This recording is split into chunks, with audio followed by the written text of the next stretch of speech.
अस्सलाम वालेकुम, मैं हूं शाज़ेब खानज़ादा। गुज़िश्ता महीने इमरान खान ने एहतजाज की फ़ाइनल कॉल इस मकसद से दी थी कि खुद उनकी और पीटीआई की मुश्किलात कम हो जाएंगी और हुकूमत और इस्टेब्लिशमेंट बैकफुट पर चली जाएंगी। मगर धरने में नाकामी के बाद खुद पीटीआई के लिए हालात मज़ीद ख़राब होते जा रहे हैं और पार्टी की सियासी, कानूनी और तंजीमी मुश्किलात मज़ीद बढ़ गई हैं। और अब पीटीआई की तरफ से मुज़ाकरात की ख्वाहिश भी सामने आई है, लेकिन हुकूमती रवैया जारहाना होता जा रहा है। जबकि आज army chief general Asim Munir की सरबराही में फॉर्मेशन कमांडर्स की कॉन्फ्रेंस हुई, जिसका सख्त एलामिया सामने आया है।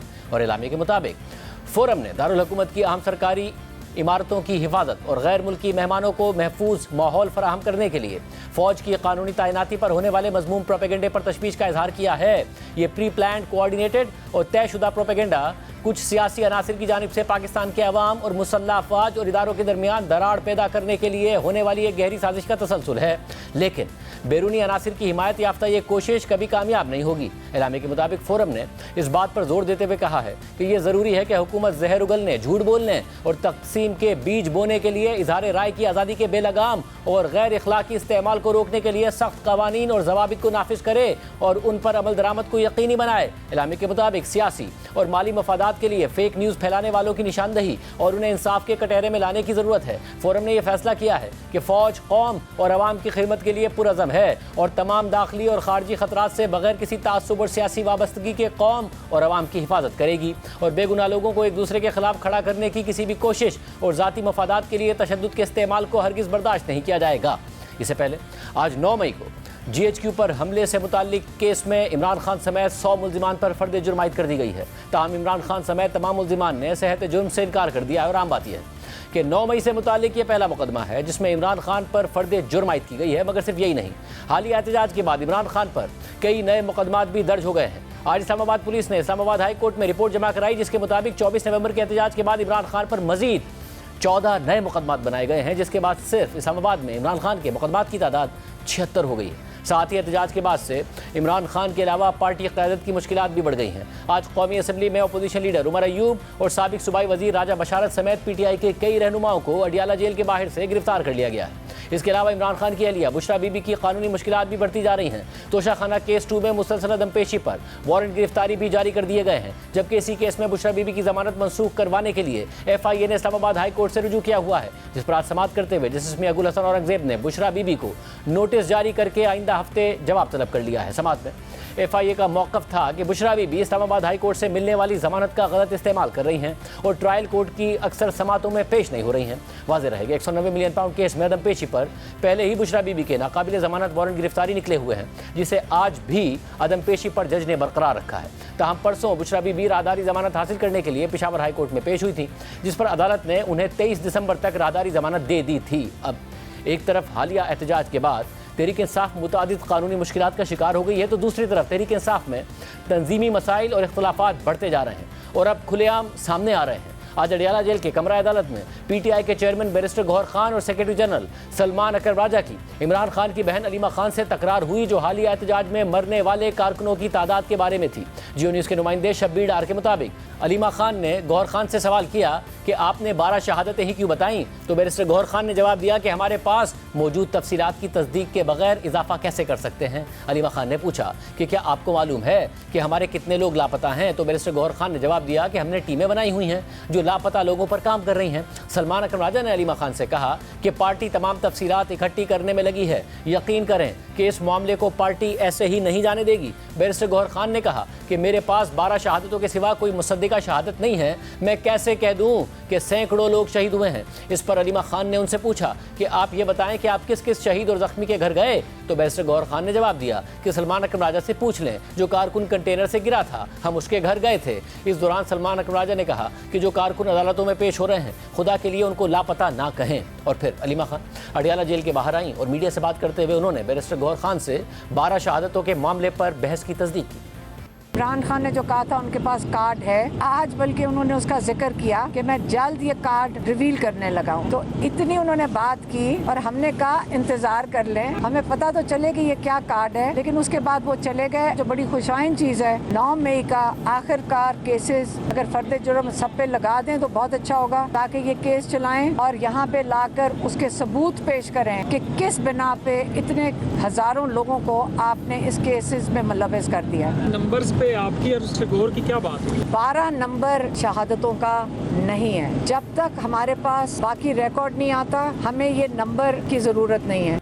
जबकि जियो न्यूज़ के प्रोग्राम कैपिटल टॉक में बैरिस्टर गौहर खान ने भी अलीमा खान से तकरार की तस्दीक की और कहा कि हमारे पास जो तादाद है वो हम डिक्लेयर कर चुके हैं और अगर मजीद तस्दीक होगी तो वो भी सामने लाएंगे। आज कुछ खबरें आई कि अलीमा खान साहबा के साथ आपकी तकरार हो गई। वो कहती हैं कि आप 26 नवंबर को जो लोग मारे गए उसका नंबर आप 12 क्यों दे रहे हैं, नंबर ज़्यादा है। आपने कुछ और कहा, इसमें कितनी हकीकत है? हमारी बातें आपस में होती रहती है, इंटरनल मामलात, पॉलिटिकल पार्टी इख्तिलाफ-ए-राय भी हमारा होता है। हमारे पास जो तादाद इस वक्त मौजूद है वो हम डिक्लेयर कर चुके हैं। जो लोग हमारे जख्मी है वो भी हम कर रहे हैं, जो हमारे अरेस्टेड है उनको भी देख रहे हैं, जो कोर्टों में पेश हो रहे हैं, जो नहीं पेश हो रहे वो भी देख रहे हैं, जो मिसिंग है उनको भी हम वेरीफाई कर रहे हैं। तो ये एज एंड व्हेन हमारे पास मजीद वेरिफिकेशन आएगी, अगर तादाद जिस तरीके से 8 से 12 पे आई है, अगर और भी बढ़ेगी तो हम किसी को नहीं छुपाएंगे, हर चीज़ को पब्लिक करेंगे।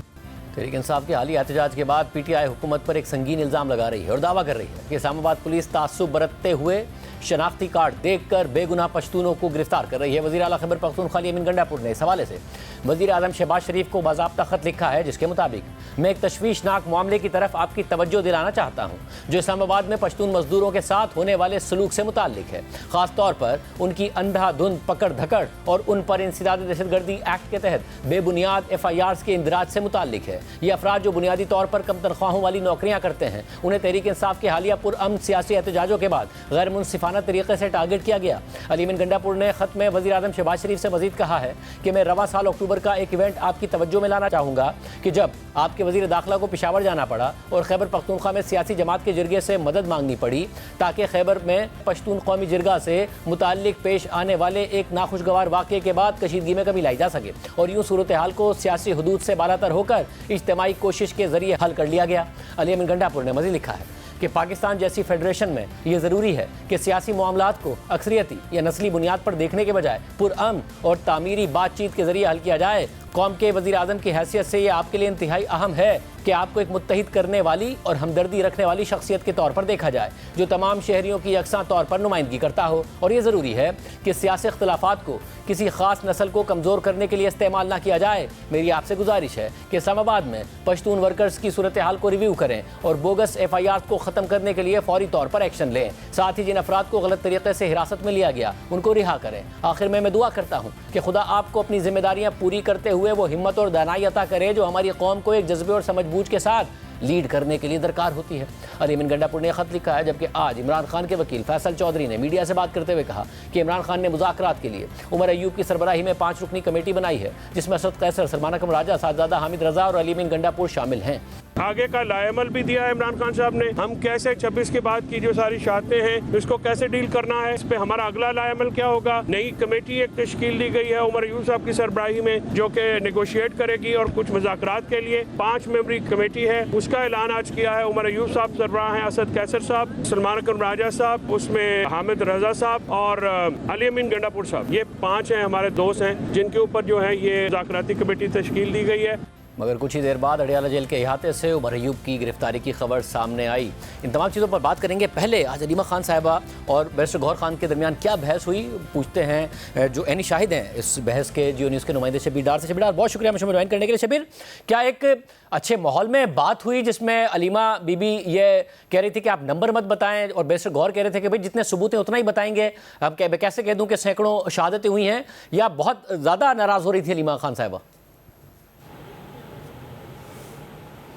शाहजेब, ये जो गुफ्तगू हुई है, इस गुफ्तगू के दौरान हम तमाम साफ़ी वहाँ पर मौजूद थे और बैरिस्टर गौहर खान और अलीमा खान के माबैन बड़ी तलखी हुई है इस बात को लेकर कि जो डी चौक में शहादतें हुई है कारकुनान की, उनके आदाद शुमार पर अलीमा खान बैरिस्टर गौहर खान से पूछ रही थी कि आपने सिर्फ 12 शहादतों का क्यों कहा है, आपको ये पता नहीं है कि हमारे कितने कारकुनान जो है वो लापता हैं और अभी तक उनका कोई नहीं पता चला है। जिस पर बैरिस्टर गौहर खान ने उनको बताया कि 12 शहादतों का इसलिए मैंने जिक्र किया है क्योंकि हमारे पास जो तफसीलात हैं तस्दीक शुदा वो सिर्फ 12 शहादतें हैं। मैं कैसे जो जिन लोगों की तस्दीक अभी तक नहीं हुई है, मैं कैसे कह दूँ कि सैकड़ों शहादतें हुई हैं। इस पर जो बैरिस्टर सलमान अकरम राजा वो भी कमरा अदालत में मौजूद थे, तो उन्होंने भी वो भी इस गुफ्तगू में शामिल हुए, तो उन्होंने कहा कहा कि नहीं, जो लोग लापता हैं उनके बारे में हम तफसीलात इकट्ठी कर रहे हैं, टीमें भी तश्कील दी गई हैं, लिहाजा इस मामले को हम ऐसे नहीं जाने देंगे। लेकिन जो तस्दीक शुदा लोग हैं वो सिर्फ 12 हैं अभी तक, और मज़ीद मालूमात भी आ रही हैं। जब तक किसी कारकुन के शहीद होने की तस्दीक नहीं होती तो हम ये कह नहीं सकते कि कितने लोग जो है असल में शहीद हुए हैं। अच्छा, अलीमा खान ने बैरिस्टर गौहर खान से पूछा कि आपने जो लोग लापता हैं, क्या आप किसी के घर गए हैं, या जो लोग ज़ख्मी हुए हैं या जो शहीद हुए हैं आप किसी के घर गए हैं?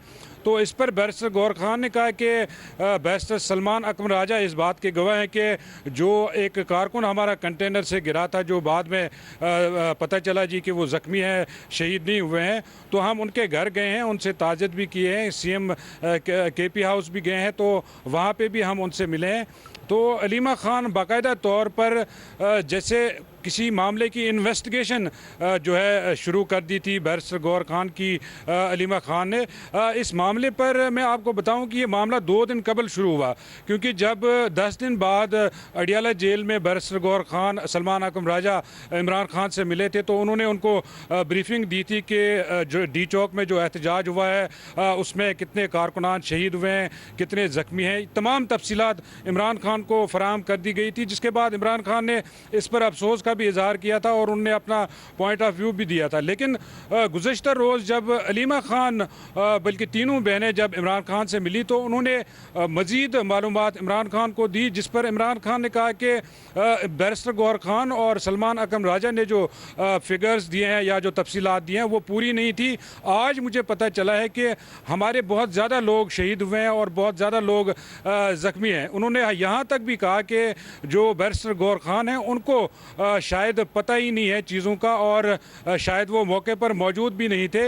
लिहाजा ये मामला 2-3 दिन से चल रहा है। आज जब हम चूँकि आज सुबह से ही अडियाला जेल में मौजूद थे, साने 9 मई GHQ हमला केस की जो समाअत है वो करीबन 6-7 घंटे चली है अडियाला जेल में। इसी तरह तोशाखाना और 190 मिलियन रेफरेंस की समाअत भी दूसरी तरफ जारी थी, क्योंकि आज जो कमरा अदालत वहाँ पर बनाया गया है वहाँ पर आज GHQ हमला केस की समाअत चल रही थी, इसलिए जो 190 मिलियन और तोशाखाना की जो समाअत थी वो शिफ्ट कर दी गई थी दूसरे कोर्ट रूम में। और वो कमरा अदालत जो है वो छोटा था और वहाँ पर जो उनके वकला थे या जो रहनुमा थे या मीडिया के जो लोग वहाँ पर मौजूद थे, वहाँ पर बात जो है इजीली सुनी जा सकती थी। जो असल में जो कमरा अदालत जहाँ मामूल के मुताबिक प्रोसीडिंग्स होती है, वो चूँकि बड़ा कमरा है वहाँ पर आवाज़ नहीं पहुँच पाती सहाफ़ियों तक या दीगर लोगों तक, लेकिन ये कमरा अदालत छोटा था और हम वहाँ पर मौजूद थे। ये जो तलखी हुई है और ये जो तकरार हुई है बैरिस्टर गौहर खान और अलीमा खान के बीच, हम वहाँ पर मौजूद थे। बहुत शुक्रिया। बात करेंगे, हमारे साथ मौजूद हैं तलाल चौधरी साहब। तलाल चौधरी साहब बहुत शुक्रिया मुझे ज्वाइन करने के लिए। तलाल चौधरी साहब, नजर आ रहा है कि तहरीक इंसाफ बैकफुट पर है। आज इमरान खान 5 रुकनी कमेटी बनाते हैं कि वो मुज़ाकरात करेगी, उमर अयूब साहब उसके सरबराह, उन्हें गिरफ्तार कर लिया जाता है, बहुत सारे मुकदमात इमरान खान साहब के खिलाफ हो रहे हैं। तो क्या अब हुकूमत भी नहीं चाह रही है कि किसी भी तरीके से मुज़ाकरात हो, या इदारे नहीं चाह रहे हैं कि मुज़ाकरात हो इसलिए हुकूमत भी नहीं चाह रही? देखिए, सबसे पहले तो ये जरा गलत फहमी थोड़ा इससे निकल आना चाहिए कि अदारे कोई हुकूमत से कोई अलहदा है। इस हुकूमत की में जो परफॉर्मेंस है हुकूमत की, उसकी एक बड़ी वजह ये है कि अदारे हुकूमत के पीछे और हुकूमत के साथ खड़े हैं। और रही बात इन सियासी डायलॉग की, तो ये मामला ये है कि आप ये बातचीत इनसे हुई थी, ये किसी चीज पे पूरा नहीं उतरते। वो संजरानी वाला मामला देख ले, यानी उस वक्त भी इन्होंने हमारी उसको कमजोरी समझा। इन्होंने समझा कि ये इस वक्त कमजोर है। मुज़ाकरात की बात जब भी इनसे करें तो ये समझते हैं कि ये एक कमजोरी दिखा रहे हैं। तो बातचीत जो है वो हम तो करना चाहते हैं, मगर बातचीत NRO के लिए नहीं हो सकती, बातचीत केसेस पे नहीं हो सकती, बातचीत 9 मई माफ करवाने के लिए नहीं हो सकती, बातचीत इस्लामाबाद चढ़ाई के लिए या इस्लामाबाद चढ़ाई के एक और प्लान के बनाने के लिए नहीं हो सकती। मगर साहब, अब तो इस वक्त तो फासला इतना है, तो कम से कम बात करने के लिए बात हो सकती है, क्योंकि वो इस्टेब्लिशमेंट से भी बात ही करना चाहते हैं। जब आपसे नहीं कर रहे थे, मगर अब आप 5 रुकनी कमेटी बनाई है तो कम से कम बात करने के लिए बात हो सकती है। अगर इतनी एक्सट्रीम पोजीशंस हो तो पहले तो बात की जाती है बात करने के लिए। देखिए, जो फोरम्स हैं बहुत सारे, उसमें PTI की नुमाइंदगी मौजूद है। आप ये जुडिशल कमीशन देख लें, उनमें ये बैठ रहे हैं। आप पार्लियामेंट की कमेटियां देख लें, पार्लियामेंट के अंदर देख लें, उसके बाद आप अपेक्स कमेटी का इजलास हुआ या कोई भी कौमी मुफाद की जो बड़ी मीटिंग्स है, उसमें सीएम केपीके मौजूद होते हैं, उनकी राय मौजूद होती है, उनकी प्रेजेंस मौजूद होती है। लेकिन मसला ये है कि ये अपना काम करने की बजाय ये सारी जमात बानी पीटीआई को एनआरओ दिलाने के लिए, या बानी पीटीआई ने यरगमाल कर रखी है, यानी पूरी जमात की बेबसी देखें कि उनकी अहलिया एक तरफ थी और पूरी जमात दूसरी तरफ थी, और सारी जमात जो है ये जब से इनकी ये अहलिया बनी है तो ये इन्हीं की सफाइयां दे रही हैं या इन्हीं के किए गए कामों को बाद में वो जो उनके चार्जशीट उनके अगेंस्ट बनी है, वो पंजाब हुकूमत में बुजदार का लगाना हो या इनकी दोस्त गोगी हो या इनका बनी गाला में बड़ी बड़ी 190 मिलियन की जो भी बातें हो, जो भी बातें, तलाजोई साहब, इमरान खान साहब का मुकम्मल एतमाद हासिल है उन्हें, और आज और इमरान खान साहब बाकायदा तौर पर बता रहे हैं कि वो अपनी बहनों पर और बुशरा बीबी पर ही यकीन करते हैं। तो आपका बुशरा बीबी पर जो भी एतराज़ हो, उस एतराज़ की अहमियत नहीं है इमरान खान साहब की नज़र में। द प्रॉब्लम इज़ कि आप जो क्रैकडाउन कर रहे हैं उस पर अब अली अमीन गंडापुर साहब भी खत लिख रहे हैं वज़ीर आज़म को, जो लिखा गया जिसमें उन्होंने कहा है कि पश्तूनों को प्रोफाइल किया जा रहा है, उन्हें जो गरीब मजदूर हैं उन्हें गिरफ्तार किया जा रहा है तहरीक इंसाफ के ऊपर क्रैकडाउन का बहाना बनाकर। जो गरीब कारकुन या मजदूर गिरफ्तार हुए हैं वो इसलिए हो रहे हैं कि उनको हायर करके लेकर आए थे इनके वजीर नशीर और सूबाई हुकूमत के पीके, ये उसके मुजरम है असल में। ये उन्हें यहाँ छोड़कर भागे हैं, इन लोगों ने उन्हें उकसाया है, इन लोगों ने उनके हाथों में डंडे कील वाले पकड़ाए हैं, इन लोगों ने उन्हें शल दिए हैं आंसू गैस के, इन लोगों ने उन्हें मुसल्ला करके लेकर आए हैं। तो मामला ये है कि ये पहले इन्होंने नैरेटिव बनाने की कोशिश की लाशों का, उस पे ये पिटे, अब ये नैरेटिव बना रहे पश्तूनों का और के पठान का। पठान हमारा भाई है, पठान तो बहुत ज्यादा अफसरान इस्लामाबाद की उस फोर्स में थे जिनको ये डंडे मार रहे थे, पथराव कर रहे थे, आंसू गैस से फेंक रहे थे और जिन्हें गोलियां मार रहे थे। नहीं मगर तला साहब, जब पुलिस को फ्री हैंड मिलता है, अब शहनाज साहब के साथ भी ये मसला उठा रहे थे, तो फिर वो करती है एक्सेसेस। ऐसा ना हो ना कि ऐसा हो रहा हो, तो इस बात में कोई हर्ज नहीं है कि नीचे पैगाम पहुंचाया जाए पुलिस को कि जी देखकर आपने करना है, कौन है जिन्होंने कानून तोड़ा, कौन है जो अपना काम कर रहे हैं, मजदूरी कर रहे हैं। सिर्फ अगर वो पीटीआई का हमदर्द है और उसने कोई कानून नहीं तोड़ा तो इस बात पर तो नहीं उनके खिलाफ क्रैकडाउन किया जा सकता।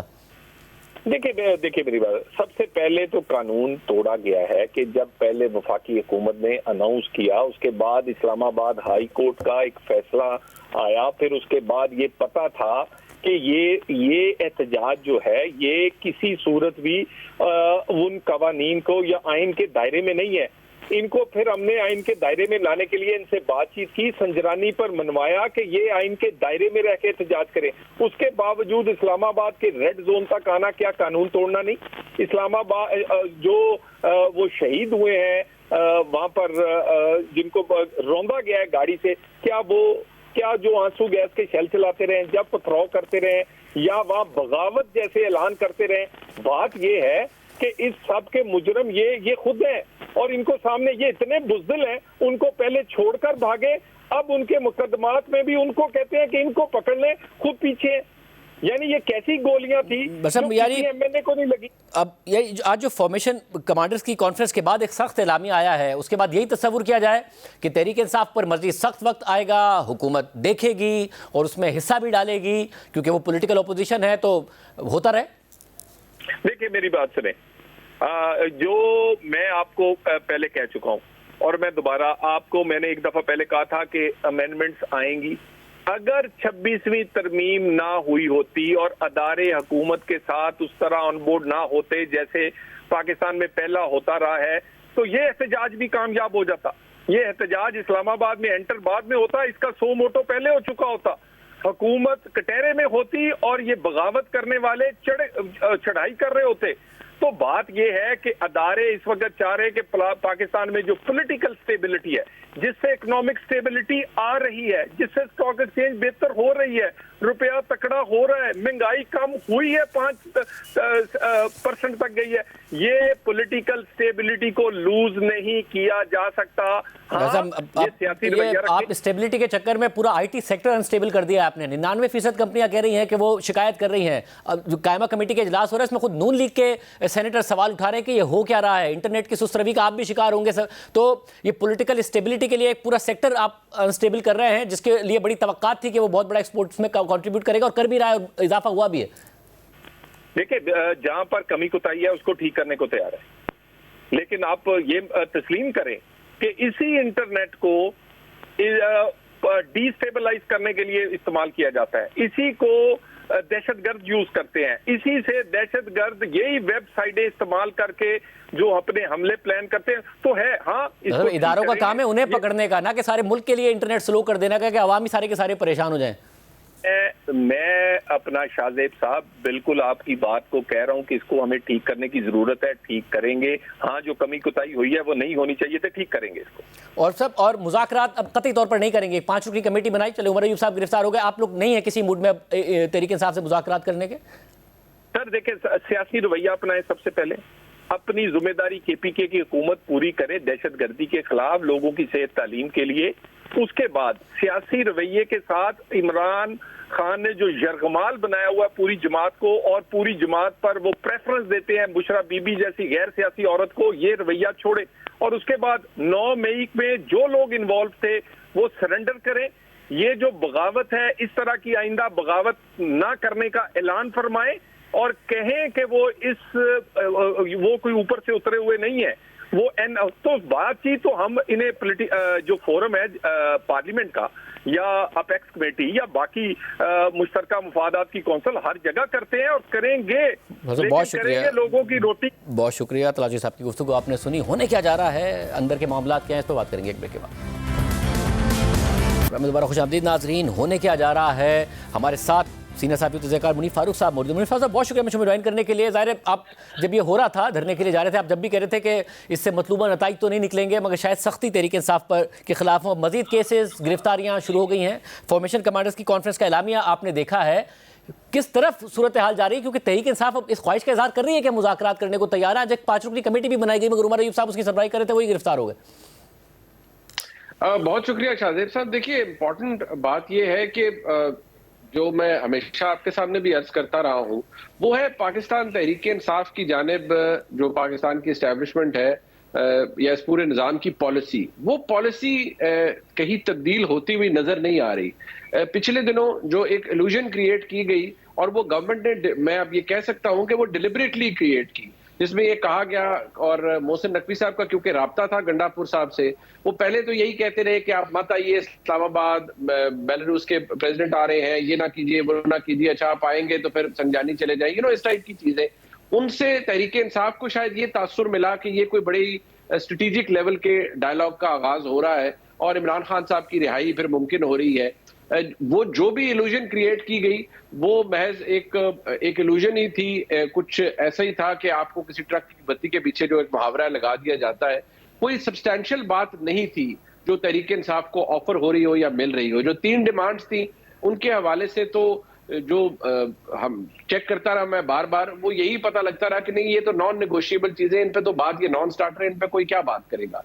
और मैं दोबारा कहूंगा कि इवन जो पाकिस्तान के अंदर जो वफाकी हुकूमत है, उसकी भी जो क़यादत की जानिब से भी कोई सीरियसनेस कहीं नजर नहीं आ रही थी कि वो कुछ करे या कोई ऐसी चीज कि वो अपनी कोई पोजीशन तब्दील करे इमरान खान साहब या तहरीक इंसाफ के हवाले से। अब तहरीक इंसाफ की बार्गेनिंग पोजीशन बदकिस्मती से कमजोर हो चुकी है। मजीद निज़ाम अपनी जगह मौजूद है और निज़ाम ने खुद को बहुत मजबूत कर भी लिया है, लिहाजा फिलहाल कुछ ऐसा नजर नहीं आता। अब मगर ये ऐसा तासुर ऐसा हो रहा था कि जैसे दोनों तरफ से बहुत दबाव है, तहरीक इंसाफ की तरफ से इतना दबाव है कि इमरान खान साहब से मुलाकातें भी कराई जा रही हैं, तहरीक इंसाफ इसको अपनी स्ट्रेंथ भी समझ रही थी। आज जो एलामिया आया उसके बाद भी क्या आगे से कोई ऐसा चांस नहीं है कि जब चले जो होना था हो गया, स्टेबिलिटी के लिए कि आइंदा दोबारा ये सूरत हाल ना पैदा हो रही हो, इंगेज कर लिया जाए? क्योंकि ये तो साफ जाहिर है कि पीटीआई ज़्यादा से ज़्यादा एस्टैब्लिशमेंट से सिर्फ मुज़ाकरात ही मांग रही है कि आप कम से कम दरवाज़ा तो खोलें मुज़ाकरात का, मगर वो दरवाज़ा नहीं खुल रहा है। देखिए, ये बात मैं आपको बिल्कुल वसूख से कह सकता हूँ अपनी इंफॉर्मेशन की बिना पर कि पाकिस्तान की एस्टेब्लिशमेंट की जानिब से एट द हाईएस्ट लेवल ये चीज ऑलरेडी कम्युनिकेट की जा चुकी है हुकूमत को कि कोई भी dialogue beat of any nature वो पाकिस्तान की एस्टेब्लिशमेंट नहीं करेगी तहरीक इंसाफ के साथ या इमरान खान साहब के साथ। अगर कुछ होगा तो वो हुकूमत के जरिए ही होगा, या हुकूमत अगर कोई बात करना चाहे, सियासी जमातें अगर बात करनी चाहे। जो आज की फॉर्मेशन कमांडर्स कॉन्फ्रेंस का एलामिया है उसमें तहरीक इंसाफ की पोजीशन मुझे वही नजर आती रही जो कि आपने पिछली 2-3 प्रेस कॉन्फ्रेंसेस में DGISPR की देखते रहे कि जिसमें वो बार बार उन्हें इंतशारी टोला या वो सियासी अनासर जो कि इंतशार चाहते हैं, अब वो बात की गई है टाइम एंड अगेन आज भी। और इसके अंदर जो एक बात नहीं लिखी गई वो पाकिस्तान के आर्मी चीफ ने वहां बोलकर कही है, और वो ये कही गई है कि किसी को अलाउ नहीं किया जाएगा कि वो पश्तून कार्ड इस्तेमाल करे। पाकिस्तान एक फेडरेशन है, फेडरेशन की इकाइयां हैं, यहाँ ना किसी की रेशियल प्रोफाइलिंग हो रही है, ना खुदा ना खास्ता कोई एथनिक क्लिंजिंग का माहौल है। कोई पश्तून कार्ड इस्तेमाल करके पाकिस्तान की रियासत को नुकसान पहुंचाना चाहेगा तो उसकी इजाजत नहीं दी जाएगी। अब इस बयानिए से या इस एलामिये से तो ये लगता है कि कोई स्पेस नहीं है इस वक्त तहरीक इंसाफ के पास, और जो बेस्ट बेट है वो गंडापुर साहब है, क्योंकि गंडापुर साहब का फिर भी किसी न किसी लेवल पर इंटरेक्शन एस्टेब्लिशमेंट से होता रहता है। वैसे अब मसला ये है कि इस वक्त पार्टी में हमें नजर आया धरने के दौरान भी कि इवन अली बिन गंडापुर साहब भी पिछले 1-2 एहतजाज के बाद वो क्रेडिबिलिटी नहीं रही है उनकी वर्कर्स के दरमियान। बुशरा बीबी की बहरहाल है, और बुशरा बीबी को जब रिहा किया गया तो ये तासुर देने की कोशिश की गई जैसे कोई ना कोई अंडरस्टैंडिंग या डील हुई है। अब तो ये वाजह है कि कोई डील नहीं थी, कोई अंडरस्टैंडिंग नहीं थी, और बुशरा बीबी ने बाकायदा तौर पर जैसा इमरान खान साहब ने कहा वैसा किया। खान साहब खुद भी ऑन कर रहे हैं कि उन्होंने जो किया मेरे कहने पर किया। शाहजेब साहब, बुशरा बीबी साहिबा, मैं आपको दोबारा वसूख से अर्ज करूंगा कि वो एक अंडरस्टैंडिंग के तहत ही बाहर आई थी। हाँ, कई दफा सरप्राइज फैक्टर्स हो जाते हैं, तो ये भी एस्टेब्लिशमेंट के लिए, मोहसिन नकवी साहब के लिए एक सरप्राइज फैक्टर था कि जिन कमिटमेंट्स और एग्रीमेंट्स के तहत बुशरा बीबी साहिबा बाहर आई हैं उनको उन्होंने ऑनर नहीं किया।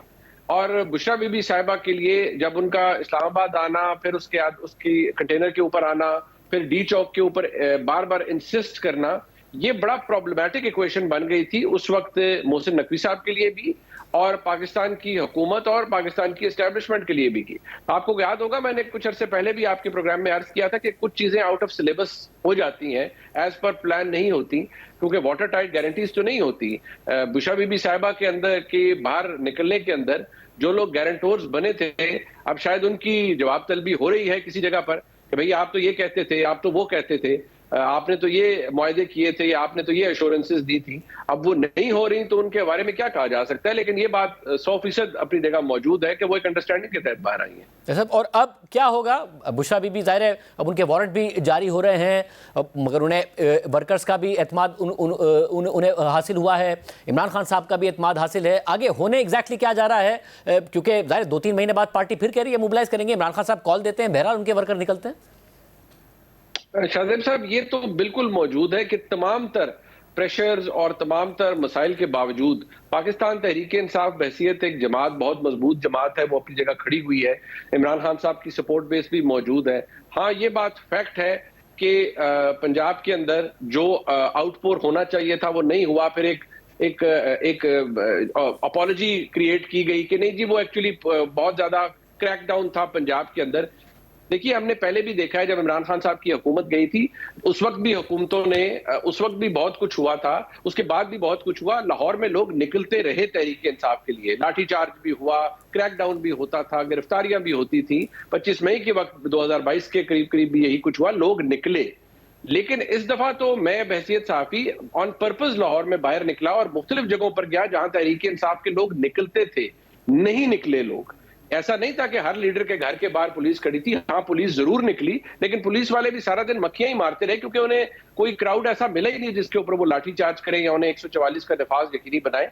अब इस वक्त पाकिस्तान तहरीक इंसाफ को मेरे ख्याल में अपने आप को, अपनी पॉलिसी को री इन्वेंट करने की जरूरत है। इमरान खान साहब will never slow down, he will keep coming back, he will keep striking back, because उनको ये लगता है कि मुझे अपना रास्ता वापस नेगोशिएटिंग टेबल पर बनाना है। Whereas आप जो टेबल पर देख रहे हैं वो ऐसे ही नजर आ रहा है कि उसके ऊपर एक ही शख्सियत मौजूद है या एक ही साया मौजूद है, और वो इतना मजबूत है कि वो किसी से बात नहीं कर रहा, किसी से किसी चीज का जवाब नहीं दे रहा। हुकूमत को मैं आपको ये भी कह सकता हूं कि आज की तारीख में, कल कुछ हो जाए, हमारी इवेंट ड्रिवन पॉलिटिक्स है, लेकिन आज की तारीख में प्राइम मिनिस्टर से ज्यादा कंफर्टेबल शख्स इस वक्त पाकिस्तान के अंदर कोई नहीं है। वो बहुत खुश हैं कि पाकिस्तान ने जो मुआशी तौर पर बहुत अचीव किया है, and what he really enjoys is an unprecedented cordial relationship with the army chief. बहुत शुक्रिया मुनीफ साहब की, उसको आपने सुनी। आज एक और अहम वाकया हुआ है जिससे मंसूर अली शाह साहब की तरफ से खत लिखा गया है, उसकी तफसीलात आपके सामने रखेंगे ब्रेक के बाद। सुप्रीम कोर्ट के सीनियर तरीन जज जस्टिस मंसूर अली शाह का चीफ जस्टिस याया आफरीदी के नाम एक और खत सामने आया है, जिसमें एक बार फिर उन्होंने मुतालबा किया है कि 26वीं आईनी तरमीम के खिलाफ दरख्वास्तों की समाअत के लिए फुल कोर्ट तश्कील दिया जाए और इस हवाले से फैसला होने तक जुडिशल कमीशन का इजलास मुलतवी किया जाए। जस्टिस मंसूर अली शाह ने खत में लिखा है कि मुझे 23 नवंबर को एक खत मिला जिसमें 6 दिसंबर को जुडिशल कमीशन का इजलास बुलाने का जिक्र किया गया है ताकि सिंध और पेशावर हाई कोर्ट्स में एडिशनल जजेस की तैनाती के लिए नामजदगियों पर गौर किया जाए। तमाम तर एहतराम के साथ मुझे इस इजलास पर मंदरजा झेल तहफ़्फ़ुज़ात और एतराज़ात हैं। पहला एतराज़ बयान करते हुए जस्टिस मंसूर अली शाह ने लिखा है कि मौजूदा जुडिशल कमीशन की तश्कील 26वीं आईनी तरमीम के तहत की गई है, ताहम खुद 26वीं आईनी तरमीम के खिलाफ मुआशरे के मुख्तलिफ तबकात की तरफ से सुप्रीम कोर्ट में दरख्वास्तें दायर की गई हैं और ऐसी 2 दर्जन से ज़ायद दरख्वास्तें ज़ेर इल्तवा हैं। इन दरख्वास्तों का फैसला आना भी बाकी है, लेकिन अगर ये आईनी तरमीम कलअदम करार दे दी गई तो जुडिशल कमीशन के तमाम फैसले भी कलअदम हो जाएंगे, जिनमें ख़ास तौर पर मुख्तलिफ हाई कोर्ट्स में एडिशनल जजेस की तैनातियाँ शामिल हैं। अगर ऐसा हो गया तो ये हमारे इदारे और इस अमल से मुताल्लिक अफराद के लिए शर्मिंदगी का बाइस होगा, जैसा कि हम Sindh High Court Bar Association case पर सुप्रीम कोर्ट के फैसले में देख चुके हैं। इससे न सिर्फ पूरा इदारा शर्मिंदा और कमज़ोर होगा, बल्कि अवामी वसाइल और वक्त का ज़िया भी होगा। अगर 26वीं आईनी तरमीम के खिलाफ दरख्वास्तें फुल कोर्ट सुन ले तो ऐसे हालात से बचा जा सकता है और इससे जुडिशल कमीशन की हैसियत पर लगा सवालिया निशान भी हमेशा के लिए हट जाएगा। जिस कमीशन की अपनी हैसियत पर सवाल हो उसकी तरफ से मुख्तलिफ हाई कोर्ट्स में एडिशनल जजेस की तैनातियाँ होंगी तो उनकी अखलाकी हैसियत पर भी सवालात उठते रहेंगे, जिससे बदएतमादी पैदा होगी और पाकिस्तान के अदलिया पर अवाम का एतमाद मजरू हो जाएगा। इन खराबियों से बचने के लिए मैंने और जस्टिस मुनीब अख्तर ने 31 अक्टूबर को प्रैक्टिस एंड प्रोसीजर कमेटी के अक्सरियती अराकीन की हैसियत से यह फैसला कर दिया था कि 26वीं आईनी तरमीम के खिलाफ दरख्वास्तें सुप्रीम कोर्ट का फुल कोर्ट सुने। ताहम इस फैसले के बावजूद रजिस्ट्रार ने उन दरख्वास्तों को फुल कोर्ट के सामने समाअत के लिए मुकर्रर नहीं किया और ना ही आपने और ना ही रजिस्ट्रार ने हमें इस हवाले से कोई जवाब दिया। ये लाजमी है कि चैलेंज की गई आईनी तरमीम के तहत तश्कील पाने वाले जुडिशल कमीशन के इकदामात से पहले ही आईनी और अवामी अहमियत के हामिल ये मामला सुने जाएं और उन पर फैसला किया जाए। मैं पहले ही ये तहफ़्फ़ुज़ात कमीशन के इजलास में भी सामने रख चुका हूँ, जो कि मीटिंग मिनट्स में भी शामिल हैं। यहाँ ये बात काबिल ज़िक्र है कि आइन की नई तश्कील दी गई शिक नंबर 191A मखसूस मामलात आईनी बेंच के सिवा किसी और बेंच के सामने ना लगाने की बात करती है, मगर सुप्रीम कोर्ट के फुल कोर्ट को आर्टिकल 184(3) समेत किसी भी मामले की समाअत नहीं रोकती है। फुल कोर्ट और सुप्रीम कोर्ट के दीगर बेंचेस के दरमियान फ़र्क आइन के आर्टिकल 203J 2C और D में वाज़ेह है और तस्लीम किया गया है। ताहम अगर आपको इस आइनी पोजीशन के हवाले से शुबहात हैं तो फुल कोर्ट दरख्वास्तों की समाअत से पहले इस पर कानूनी फैसला कर सकता है। इसके अलावा ये बात भी अहम है कि जुडिशल कमीशन के जरिए जजेस की तैनाती आइनी तकाजा है और आइन के आर्टिकल 175A की शिक नंबर 4 जुडिशल कमीशन को अपने रूल्स खुद बनाने का इख्तियार देती है। रूल्स की अदम मौजूदगी में जजेस की तैनाती के लिए की गई जुडिशल कमीशन की कोई भी कार्रवाई गैर आइनी होगी। 1897 के जनरल क्लॉजेज एक्ट और 2010 के judicial commission of Pakistan rules के तहत ये काम नहीं हो सकता, क्योंकि खुद आइन का आर्टिकल 175A(4) तरमीम के बाद जजेस की तैनाती के लिए मयार और पैमाना तय करने की बात करता है, जो तरमीम से पहले आर्टिकल में नहीं था। 18वीं तरमीम के तहत जब जुडिशल कमीशन कायम हुआ था तो उसने पहला काम अपने लिए रूल्स बनाने का किया था। रूल्स बनाए बगैर अगर हाई कोर्ट्स में तैनातियाँ की गई तो इससे ये अवामी तासुर पैदा होगा कि जुडिशल कमीशन में इंतजामिया की अक्सरियत अदलिया में अपने लोग लाना चाहती है और इस तासुर को दूर किया जाना चाहिए। लिहाजा ये मुनासिब होगा कि जब तक जुडिशल कमीशन अपने रूल्स नहीं बना लेता उस वक्त तक जजेस की तैनातियाँ रोक देनी चाहिए। जस्टिस मंसूर अली शाह ने खत में दूसरा एतराज़ बयान करते हुए लिखा है कि जुडिशल कमीशन ने आइनी मामलात में जजेस की महारत जांचे बगैर ही सुप्रीम कोर्ट और सिंध हाई कोर्ट में आइनी बेंचेस के लिए जजेस नामजद कर दिए। ये नामजदगियाँ सिर्फ और सिर्फ इंतजामिया ने जुडिशल कमीशन में अपनी अक्सरियत की बुनियाद पर की हैं, जिनकी कोई मंतकी वजह और बुनियाद नहीं है। इन इजलासों के मिनट्स अवाम के सामने नहीं लाए जा रहे, जिनमें इन नामजदगियों की कोई वजूहात बयान नहीं की गई हैं। जस्टिस मंसूर अली शाह ने तीसरा नुक्ता ये उठाया है कि जुडिशल कमीशन की बुनियादी जिम्मेदारी मुल्क की आला अदालतों में जजिस की तैनाती करना है। इस तनाजुर में कमीशन के फैसले अवामी अहमियत के हामिल हैं, फिर भी इन इजलासों के मिनट्स अवाम के सामने नहीं लाए जा रहे। हालांकि आइन का आर्टिकल 19A अवाम को मालूमात तक रसाई का हक देता है। ऊपर बयान किया गया है कि गुज़िश्ता कमीशन के रूल्स के तहत नए कमीशन को नहीं चलाया जा सकता, लिहाजा उन रूल्स की बुनियाद पर जुडिशल कमीशन अवाम को इस बुनियादी हक से महरूम नहीं रख सकता कि वो कमीशन की कारकर्दगी के बारे में जान सकें। मालूमात तक रसाई शफाफियत और एहतसाब के लिए ज़रूरी है, ख़ास तौर पर कि जब मामला इंसाफ और अवामी एतमाद से मुताल्लिक इदारों का हो। जुडिशल कमीशन के मीटिंग मिनट्स जारी करने से अदलिया पर अवाम का एतमाद बढ़ेगा, फेवरेटिज्म के शुबहात दूर होंगे, मेरिट यकीनी बनेगा और अदालती तैनातियों में शफाफियत के उसूल का बोलबाला होगा। मामलात में शफाफियत जजिस को भी तरगीब देती है कि वो आज़ादी और ईमानदारी के साथ काम करें, ताकि जमहूरियत के बुनियादी सतून के तौर पर अदलिया का एतबार कायम रहे। फैसला साजी का अमल अवाम के सामने लाने से अदलिया न सिर्फ अपनी साख का तहफ़्फ़ुज़ करती है, बल्कि शफाफियत और एहतसाब के कल्चर को भी फ़रोग़ देती है, जो कानून की बालादस्ती मजबूत बनाने के लिए ज़रूरी है। इन तमाम निकात की रोशनी में मैं एक बार फिर गुजारिश करता हूँ कि आप फुल कोर्ट बिठाएं और रजिस्ट्रार को 26वीं आईनी तरमीम के खिलाफ दरख्वास्तें उसके सामने लगाने की हिदायत दें। मैं आपसे मजीद ये दरख्वास्त करता हूँ कि जुडिशल कमीशन के रूल्स बनने और फुल कोर्ट की जानिब से 26वीं आईनी तरमीम पर फैसला होने तक कमीशन का इजलास मौखर किया जाए। इसके अलावा जस्टिस मंसूर अली शाह ने जुडिशल कमीशन के सेक्रेटरी के नाम भी एक खत लिखा है और उसमें भी जजिस की तैनातियाँ करने से पहले कमीशन के रूल्स बनाने का मुतालबा किया गया है। जस्टिस मंसूर अली शाह के चीफ जस्टिस याया अफरीदी के नाम खत पर गुज़िश्ता रोज़ यानी 4 दिसंबर की तारीख दर्ज है और इससे पूरे एक महीने पहले 4 नवंबर को जस्टिस मंसूर अली शाह और जस्टिस मुनीब अख्तर ने चीफ जस्टिस याया अफरीदी को तहफ़्फ़ुज़ात पर मबनी खत लिखा था, जिसमें 26वीं आईनी तरमीम के खिलाफ दरख्वास्तों की समाअत के लिए फुल कोर्ट की कॉज लिस्ट जारी करने का मुतालबा किया गया था और ये बताया गया था कि चीफ जस्टिस याया अफरीदी की अदम मौजूदगी में सुप्रीम कोर्ट के दोनों सीनियर तरीन जजेस यानी जस्टिस मंसूर अली शाह और जस्टिस मुनीब अख्तर पर मुश्तमिल प्रैक्टिस एंड प्रोसीजर कमेटी 26वीं आईनी तरमीम के खिलाफ दरख्वास्तें फुल कोर्ट के सामने 4 नवंबर को लगाने की मंजूरी दे चुकी है, जिसके लिए कॉज लिस्ट जारी की जाए। ताहम चीफ जस्टिस याया अफरीदी का इस पर कोई जवाब सामने नहीं आया था और इसके बाद ही जुडिशल कमीशन का इजलास बुलाकर आईनी बेंचेस तश्कील दे दिए गए थे। आज के प्रोग्राम में इतना ही। अल्लाह हाफिज़।